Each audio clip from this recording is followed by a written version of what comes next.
ब्याह शादियों में भोजन नहीं पाना चाहिए। तो आप कहेंगे तो व्यवहार ही नहीं चल पाएगा, फिर हमारे व्यवहार में कौन आएगा। कोशिश करो जहां तक हो सके। कौन तुम्हें वहां वीडियो में बना खड़ा है कि तुमने पाया कि नहीं पाया। सब अपवित्रता का राज्य होता है। अगर आप वैष्णव हो तो भगवत समर्पित भोजन पाओगे। एक वो सिस्टम होता है जिसमें ऐसे भर के सब रख दिए और सब ले ले करके पा रहे, इसमें क्या पवित्रता है। आप मतलब ऐसा तो है कि एक बार लेकर के फिर आप ले सकते हैं, कोई भी ले सकता है, देने वाला कोई नहीं, अपने आप से उठाओ और खाओ। वाह, तो सब अपवित्र हो गया कि नहीं हो गया। उसी जूठे हाथ से आप लिए, उसी जूठे हाथ से वो लिए, उसी कहाँ वैष्णव सिद्धांत रह गया। पहले गांव में तो ऐसे पवाया जाता था, सबके पैर धुले जाते थे, पट्टी बिछाई जाती थी, बैठाला गया सुंदर पत्ते के वो पत्तल धोने और फिर रज के कुल्हड़ आदि पात्रों में बढ़िया और परोस करके फिर जय जयकार हो। गाँव में भी जय हो जयकारा लगता था और फिर ऐसे और जो पूज्य जन होते थे उनको भेंट देकर पैर छू, ऐसे सम्मान। अब ये जूता पहने सब पवित्र भोजन, तो इसलिए मना कह रहे हैं ब्याह का भोजन नहीं लेना चाहिए। विरक्त को तो बिल्कुल नहीं लेना चाहिए। गृहस्थी में अपना देख लो, काम चला लो। उस दिन पेट दर्द कर रहा है ऐसा कह दो, नहीं अपना बोल दे कि भाई आज हमारा पेट खराब है, उल्टी जैसा लग रहा है, अगर इतना भी पाया तो उल्टी हो जाएगी, अगर आप चाहो तो नींबू पानी ले सकते हैं। ऐसे काम चलाना चाहिए। अपनी वैष्णवता पवित्र, अब उन्हीं में लोग मदिरा जिरा प्रिय उसी से ले रहे, उसी से आप लोगे जूठा, कैसे भजन बनेगा।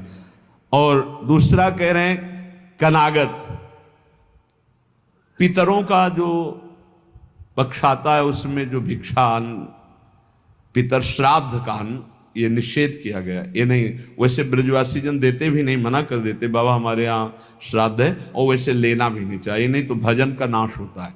ब्याह का भोजन नहीं लेना चाहिए, कनागत पितर श्राद्ध का भोजन नहीं लेना चाहिए, और कारटो वो जो तेरही जो शरीर छूटने के बाद वो भंडारा होता है वो वैष्णव जनों को नहीं पाना चाहिए।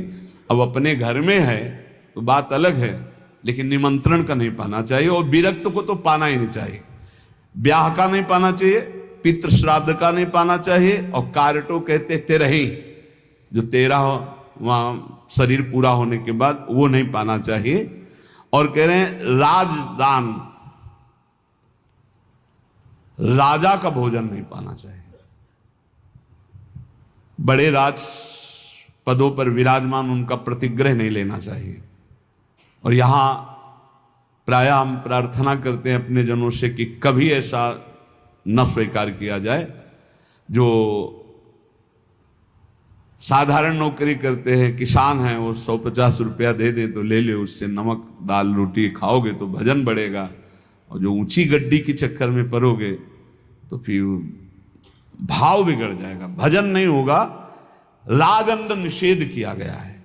राजअन्न राज प्रतिग्रह बहुत हानिकारक होता है। यहां तक कि राज दर्शन निषेध किया गया। जब महाप्रभु चैतन्य देव से कहा गया कि जगन्नाथपुरी के परम महाभागवत राजा रुद्र प्रताप जी आपके दर्शन करना चाहते, तो उन्होंने कहा हाँ यही करोगे ना, हमारा सन्यास धर्म नष्ट करोगे, अब राज दर्शन हम करें। यहां तक कि वो राजवेश से छुप करके और गोपी गीत कंठस्थ करके जब महाप्रभु को दूर से सुनाया तो कहा कौन महाभागवत अमृत रस बरसा रहा है। महाप्रभु ने आलिंगन किया। राज दर्शन, राज अन्न, राज प्रतिग्रह, ये इसलिए कि इससे बुद्धि भ्रष्ट हो जाती है, भजन में रुचि नहीं होती। और आगे कह रहे गृह दान, ग्रहों का दान। एक हम गृहस्थ को देखा, जब उनके लड़का बच्चा बीमार होते थे तो खीर हलवा और भेंट उसको गोद में लाते और ऐसे सामने उतारते, कहते ले बाबा। एक बार गुरुजी से पूछा कि भिक्षा में जैसे, अरे बोले ले मत लेना उसमें, नहीं कभी ऐसा। देखो लोग संत महात्माओं को क्या समझते हैं, ऐसे पवाया जाता है जैसे अपने पुत्र को पवाओ। तो किस भाव से पवाते हो, बस पुत्र ने पा लिया यही सौभाग्य, संत ने पा लिया सारे अमंगल नष्ट हो गए।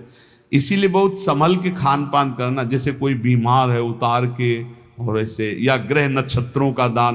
बोले होए भजन की हानि, पक्का। ब्याह का, श्राद्ध का, पितृपक्ष का, एकादश श्राद्ध का, 13वीं का, राजन्न का और ग्रहों का दान, भगवत जन इनको गाए तो होए भजन के हानि, पक्का भजन नाश हो। जो ग्रह नक्षत्रों आदि का नहीं दान पुण्य करते, बहुत होश में